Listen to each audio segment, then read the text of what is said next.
from voters and residents that George is feeling. If that means that he was slightly emotional, well, do you know what? Good. Good.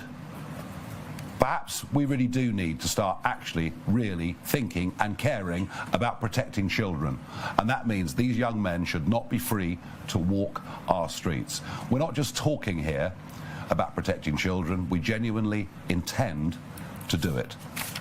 Thank you very much. George, thank you very much indeed, and well done for exposing the truth. Threatened, basically threatened, and told the public do not deserve to know the truth. It is absolutely disgraceful. In fact, it has shades of the same mentality at local level that led to Rotherham and the huge shock, not just we as a country, but the international community, who could not believe we'd sunk to those depths. Turning a blind eye, not telling the British public the truth. But when it comes to protecting children, we're not hiding behind a flawed piece of legislation. We genuinely intend to protect, in particular, women and children. And I made this point 2 weeks ago, but I'll make it again today.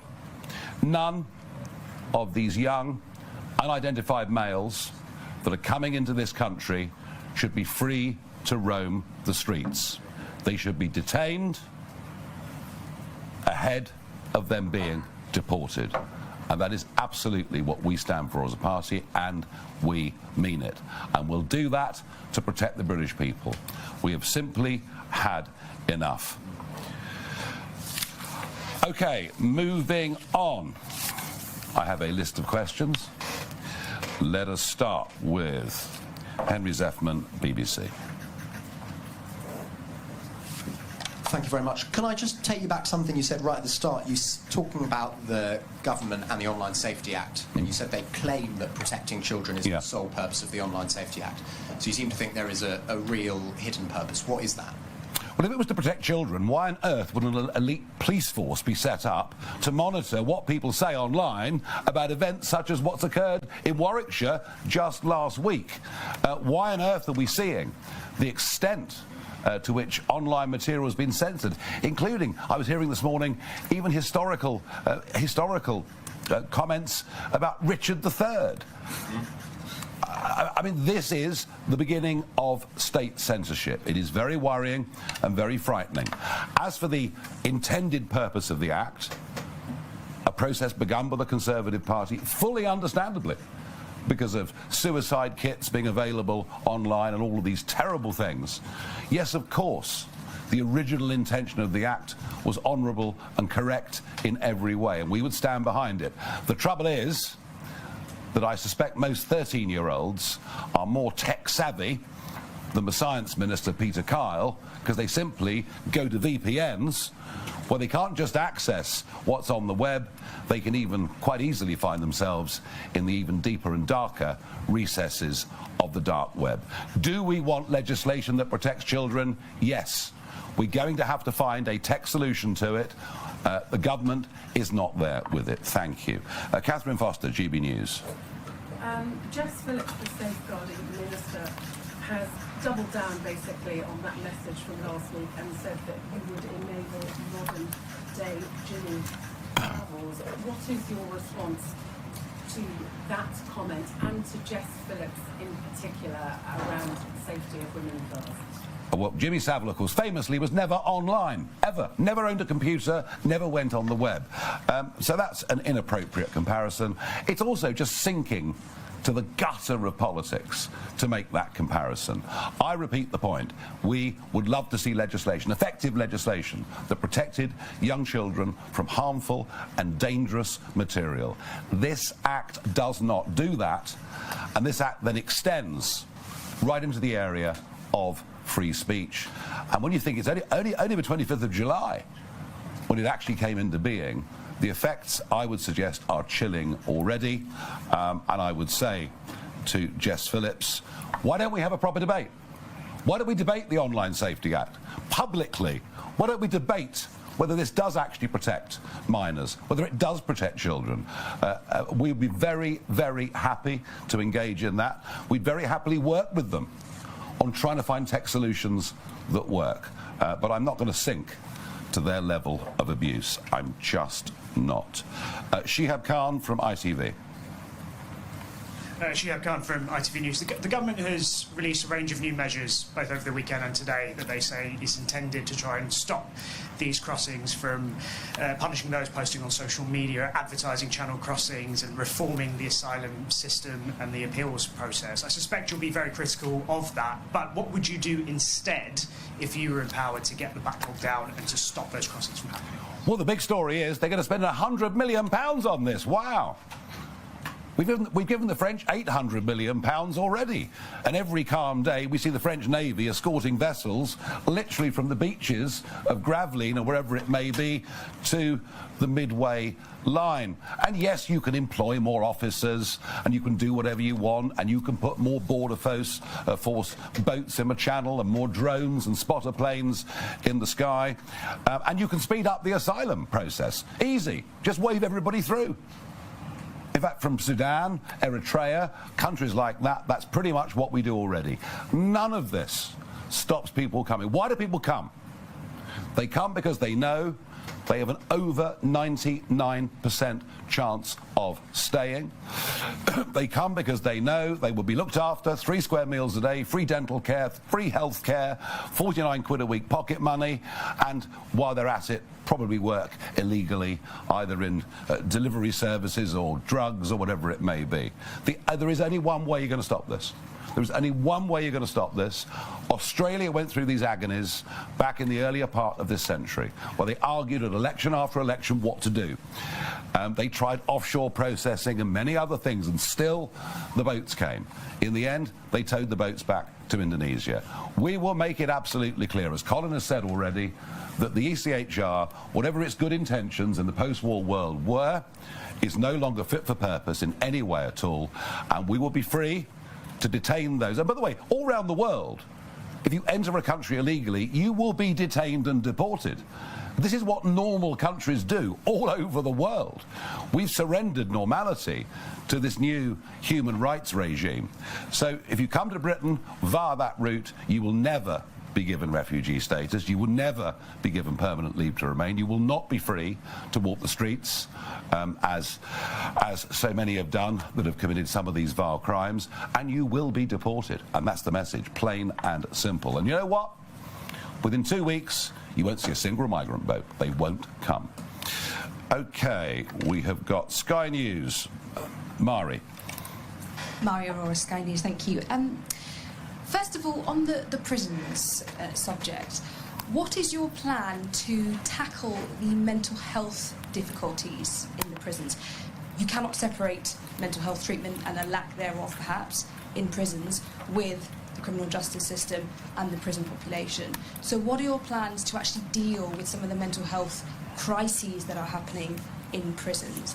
And if I may, is this Project Fear? Are you trying to make people afraid and trying to steer them into fear, and therefore that is the way you will get them to vote for you? No, they are afraid. They are afraid. I dare you to walk through the West End of London after 9 o'clock of an evening wearing jewellery. You wouldn't do it. You know that I'm right. You wouldn't do it. And that's just in London, let alone what's happening in so many other parts of the country. And the genuine fears that mothers have, particularly for teenage kids, when we know already that an Afghan male has a 22 times more likely chance of being convicted of rape than somebody born in this country. The fact that 40% of sexual assaults in London over the course of the last 5 years have been committed by those born overseas. You know, we have to recognise something. There are some people who come from certain cultures that pose a danger to our society. It's as simple as that. As for our prisons policy, well, I mean, goodness gracious me, why don't you give us a chance? We're just setting up the task force to work these things out, unless you'd like to comment on that mental health problem. Look, it is a fact there are a lot of people within our prisons who do have mental health issues. Thankfully, with the introduction of in-reach and outreach, things have got better. They're not right at the moment. There are issues with people being able to protect themselves and being put in prison, but what else do you do with them? And that is something that hopefully our task force will work through. But yes, I absolutely agree that there are a lot of people in prison with serious mental health issues because they've been put there because there's nowhere else, or people don't know what to do with them. Thank you very much. Anya Pott from Channel 4 News. You say migrants in hotels should be deported. Mm-hmm. Where should they be deported to if their country isn't safe or if another country won't accept them? I'm sorry, I've had enough of this. If you come from Afghanistan, you go back to Afghanistan. End of. This idea we can't send people to certain countries, all the false claims that people make about their own personal lives. I'm sorry, we're done. We're done. We've had enough. Andy Bell, Channel 5 News. Thank you. Andy Bell, 5 News. You talked earlier about boats being towed back to France. You must know that's a very dangerous operation. Are you prepared to take the risk that a boat could overturn because a British Border Force boat or a Royal Navy boat has got involved trying to tow it, maybe trying to push it? Is that a risk you are prepared to take? Well, I didn't talk about boats being towed to France. I talked about boats being towed to Indonesia, pointing out that in the end was the way the Australians sorted it out. Look, you know, I want to make it very, very clear that the absolute, you know, if everything else was to fail, we would tow the boats back to France, which the last time I looked was a relatively civilised and safe country. But I believe if you put all the other measures in place, you won't need to do that. Simple as. And by the way, what is dangerous and what is causing loss of life is us having a sign effectively up on the White Cliffs of Dover saying everyone welcome. To our knowledge, there are 18 that have died so far this year. Nearly 50 died last year. But that wouldn't be a British boat or ship getting involved in trying to turn that boat around. That's my point. Well, I do not think, I tell you what, I really, really, really don't think that after 800 million quid that the French Navy should be escorting boats to the 12-mile line in the way that they currently are. Natasha Clark, LBC. Hi, Mr Farage. You said today that police need to be able to release as much information as possible about those potential offenders. So are you saying that they should, the police, in all cases, release the names, addresses and immigration status of people after they have been charged with an offence? Your critics will, of course, say that this is going to inflame community tensions. This could cause unrest on our streets. We are already seeing a very precarious situation. Is that not just going to make things far, far worse? Thank you. What caused unrest on our streets after Southport last year was us not being told the status of the attacker. That led to crazy conspiracy theories spreading online. You know, so look, you know, I've made it perfectly clear through this press conference, and George understands this absolutely as well. You know, we do understand and respect the contempt of court rules. But, you know, I'm going to go back and quote just one more time. Jonathan Hall, KC, the independent reviewer of terrorism legislation, a watchdog over this area, you know, who said in the wake of Southport, we should spell out the basic and sober facts. He also said that governments should stop hiding behind contempt of court rules. People need to be given reasonable truth. And, you know, we might not like the truth, or we can accept the truth. But to have masses of speculation as to what might have happened makes things, I think, far worse than they otherwise would be. Claire Ellicott, Daily Mail. Thank you. Could you just set out your views on whether trans women should be on female prison wards? And also, do you agree with Trump's deadline for Putin? And do you think Putin should abide by it? Thank you. Well, I think Donald Trump believed that his negotiating skills would enable him to get Mr. Putin to the table and strike a reasonable deal. Since that time, Putin has showed how completely, wholly unreasonable he is in every single way. So we'll see what happens with those negotiations. Well, when it comes to trans women in prisons, you know, isn't it interesting that we run our country with people who become ministers, who generally have absolutely no idea of the subject matter that they're talking about. I've personally never worked in a prison, so I can't answer it, but I think you'll find that the answer that you'll get from somebody who has worked in prisons at the highest possible level is, I think basically it's about risk assessment, isn't it? Yeah, I think so. I mean, we all know what the law is. I'm not going to go back over that yet again. But to my mind, everybody who is in prison deserves to be treated with humanity and decency. And that includes female prisoners and it includes trans prisoners. You know, everything in the prison service is risk assessed. And I am sure that the prison service will tie itself up in knots over the trans issue, just like many other public sectors have. And as Nigel said earlier, you know, we are at the beginning, and that is something that we will need to speak about clearly. Yeah, but in terms of the problems in prisons, it's a relatively small one. Yes, it is. Thank you. Tenny Diver, Telegraph. Thank you. Mr Farage, Vanessa Frake said that the UK should build US-style supermax prisons. As I'm sure you know, they are the most expensive prisons to build and run, which is one of the reasons that we don't have them. Have you considered how we might afford to build and run them? Your costing document that you've released suggests costs of prison building that are far smaller than that. And is there a danger here that you're making a lot of promises to voters that you couldn't possibly afford to? No. We laid out very clearly a plan. This is week 3 of the campaign, and we laid out very clearly a plan. I was asked about the cost of that plan, to which I said, I think on the day, how can we afford not to do this? Now, the supermax prisons, have we costed it? Have we thought it through? It's a debate. The point about this task force is we're starting a debate, and we'd rather like it to become a full public debate too.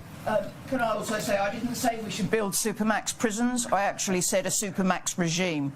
There is a totally different thing, and converting part of our high security estate into a supermax wing would be relatively easy. Very good. Thank you very much indeed. Aubrey Allegretti from The Times. Thank you. Hello. Sorry, hovering in the corner here. It's standing room only. Aubrey Allegretti from The Times. Can I just press you a little bit further on Natasha's question? She was asking whether police forces should be obliged to publish the details of people who've been arrested and charged. I think you were basically suggesting that you thought that was right, but can I just get your confirmation that you definitely think... Yes, I absolutely think that they should, and I think, particularly given there's a pretty febrile atmosphere around these areas, particularly sexual assaults and rapes, you know, where the temperature on this debate has risen significantly. Yes, I do believe they should. Thank you for that clarity. Can I just ask one more as well? Go on then. Thank you. You said that you wanted to detain all small base arrivals. Yeah. Where are you planning to put them? We're going to have to use military bases. We're going to have to move very, very quickly to do it. Believe me, we're not going to have this problem. Once people know that it's not a free trip coming into the United Kingdom, they will stop coming, and they'll stop coming within a fortnight. Right, Caitlin Dorsey from PA.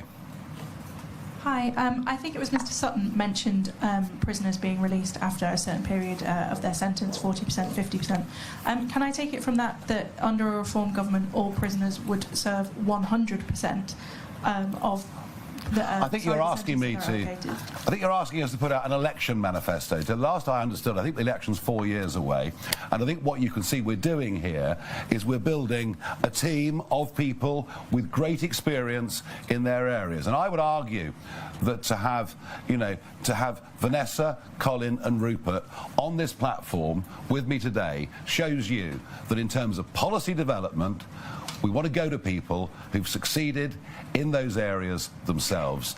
And you never know, we may even have ministers in the next government who have never been politicians in their lives but know the subject matter about which they speak. Does Reform currently have a policy about whether prisoners will be able to serve any of their sentence on licence? Well, we basically think people should serve their sentences, yes, otherwise what's the point of the whole thing? Right, let's go to Christian Calgie, Express. Morning. Vanessa has said this morning that we need to be better with rehabilitation, but you've said that you'd send violent offenders to El Salvador who have a very different approach to... Nice try, but go on, keep I going. just wanted to get a broad... Do enjoy yourself. Philosophical view. Are you carrot or stick when it comes to prisoners? And Vanessa, I wondered, obviously we're at the start of, as Nigel keeps saying, a policy review process, but could you talk a bit about the issue of Islamist influence influencers within prisons and how big an issue that is and how you might start to deal with that? OK, Christian, perhaps you weren't at the last press conference. You missed it? Well, there you are then. I made it perfectly clear that when people make mistakes in life and get into trouble, that the absolute primary goal should be their rehabilitation. Absolutely. That is what we want to do. We don't want people repeat offending and finishing up in prison, for the bulk of their adult lives. So actually, it's both a carrot and stick, isn't it? It's to show first-time offenders that there is a better life, there is a better way. If we were able to perhaps encourage people, inspire people to learn new skills, but there comes a point, and I think Vanessa made that clear, where sometimes with people you can't, and society needs to be protected from them. Vanessa, would you talk about the rise of Islamism, please, in British prisons? Yes, I think without a doubt there is a rise of Islamist gangs within prison, and it is very difficult to manage them. At Wormwood Scrubs, as the head of security, I had to take the decision to split our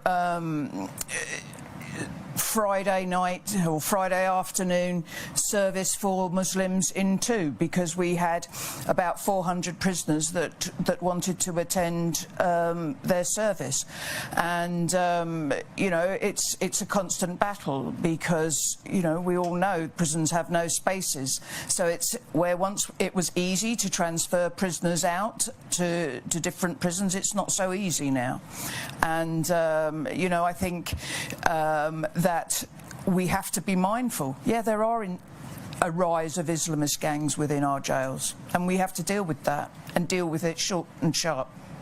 Thank you. Tim Shipman, Spectator. I wasn't actually expecting that, Nigel. So. Well, you're on the list. I mean...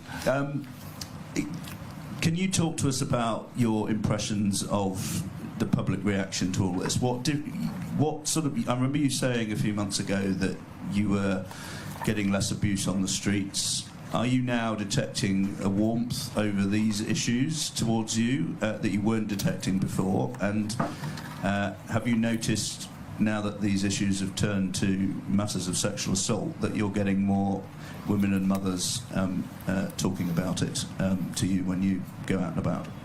Yes is the answer to that, very, very clearly. And it was interesting, wasn't it, to see the protest, the very peaceful protest of the women dressed in pink that were outside Canary Wharf yesterday, protesting, I have to say, very peacefully. Quite why the police seemed to think a Section 43 was necessary and to prohibit them from going back within 28 days.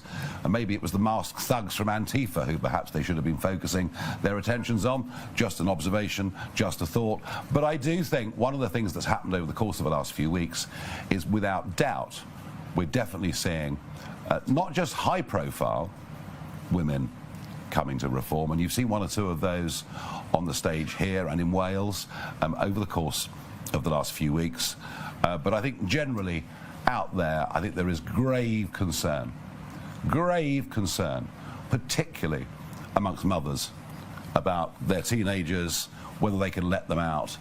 So yes, I think this is perhaps this issue has spoken a truth to people that they've been feeling increasingly for some time, and I think that maybe changes the complexion of how people view reform.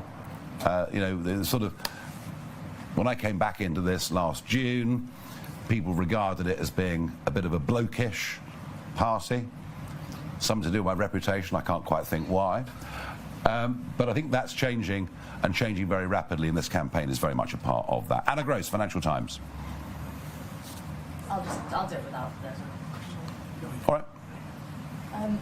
Have you received any communications from J.D. Vance or other members of the US administration saying that they support your policy of repealing the Online Safety Act? And a second, if I may, will all reform-led councils block the use of HMOs to accommodate asylum seekers? Is that already a policy? Is it something that you're starting to do? Yes, we were absolutely, all those councillors, all those nearly 700 councillors that were elected back on May the 1st this year, absolutely. And it's quite a debate, isn't it? Because whilst it's the hotels that have the visibility, and that's where the protests happen, in some ways the HMOs are even worse than the hotels, because you're next door, they're over the road. You don't know where they are, and this is the problem: is that in Warwickshire, in the north of the county where I'm from, Nuneaton, Bedworth, we don't have a Margaret Hotel, but we've got loads of HMOs that are increasingly popping up. But in the south of the county, there's loads of Margaret Hotels. People have had enough. Like I said during the campaign, we have 3 things in Warwickshire Reform: honesty, integrity and transparency.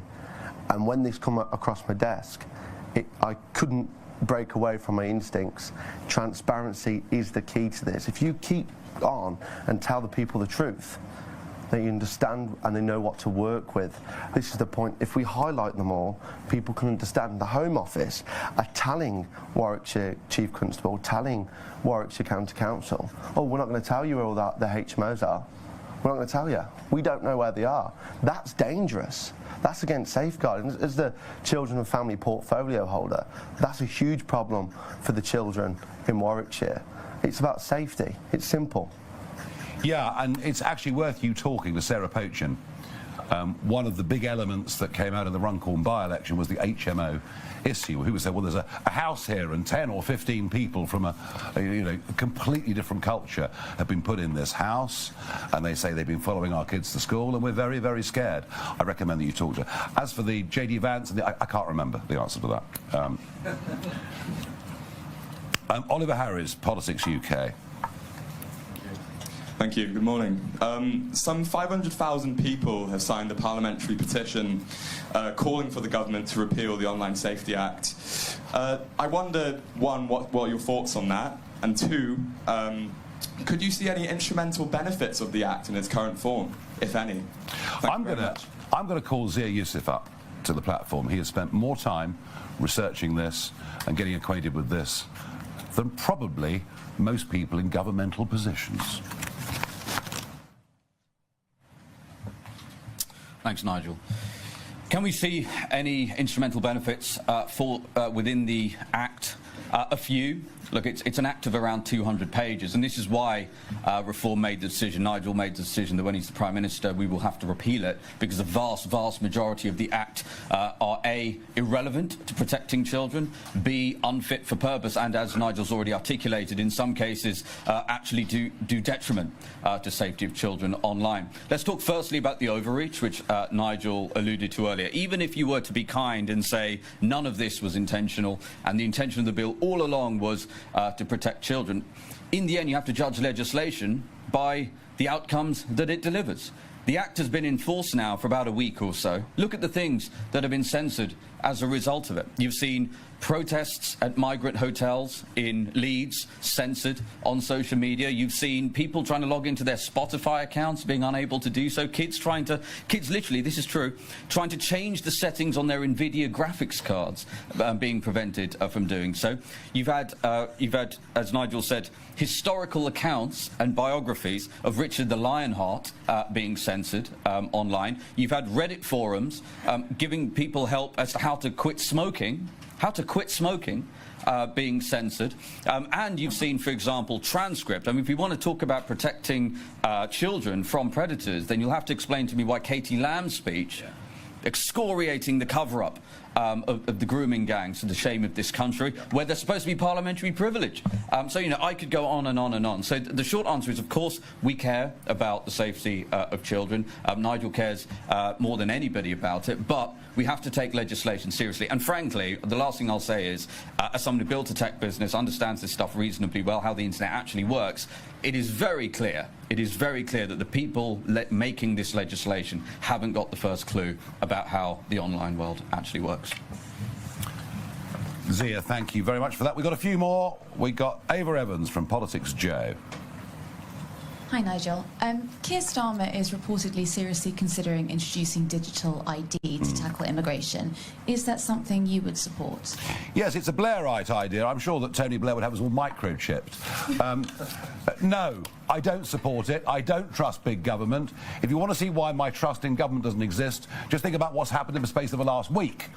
where they introduce legislation that they tell you is purely to protect children and actually is having a terrible effect on free speech and democracy. I would not trust this government with digital ID. I have to say I didn't particularly enjoy the vaccine passport phase that we lived through. And as for the argument, oh, it'll stop crime, it'll stop illegal immigration, it'll stop illegal working, well, I don't think digital ID will stop teenage girls being raped. I don't think digital ID will stop the drugs gangs. I don't think digital ID will stop illegal working. Frankly, what it's more likely to do is to impinge upon the law-abiding majority. Right, OK, we've got three more. Adam Cherry from Guido Fawkes. Thank you. Can I just get your reaction to the news that the Labour Party is relying on analyses of Reform voters and profiling of Reform voters provided by Hope Not Hate, given that Hope Not Hate repeatedly refers to Reform as far right? Yeah, which is moronic. And Labour are going to struggle. They're going to struggle to profile Reform voters. Do you know why? They are not only spread geographically, and didn't we rather prove that point in the recent Scottish Parliament by-election? We're not only spread geographically, but of all the parties, we have the greatest spread of age ranges of people voting for us, of religions, ethnicities, and now almost exactly 50-50 male-female voters. So to profile your average Reform voter, well, they probably think we're all knuckle-draggers, but I'm afraid, I'm really sorry, but they're just wrong. OK, Will Hazel from the iPaper. Hello, thank you. Vanessa Frake spoke about the desperate need for investment in the prison estate very powerfully. Is that consistent with the very significant tax cuts you're offering? And just on tax, I'm not sure if you've seen, but Neil Kinnock has urged Rachel Reeves to extend VAT to private healthcare in the same way that Labour did with Brilliant. Schools. Could I get your reaction? Oh, well, that Kinnock chap's marvellous, isn't he? Why don't we get everyone to emigrate? You know, the talk of wealth taxes. I mean, can you not see what's happening? There is an exodus from this country of high taxpayers. There is an exodus from this country of young people who are not yet big earners, but many of whom are the entrepreneurs of the future.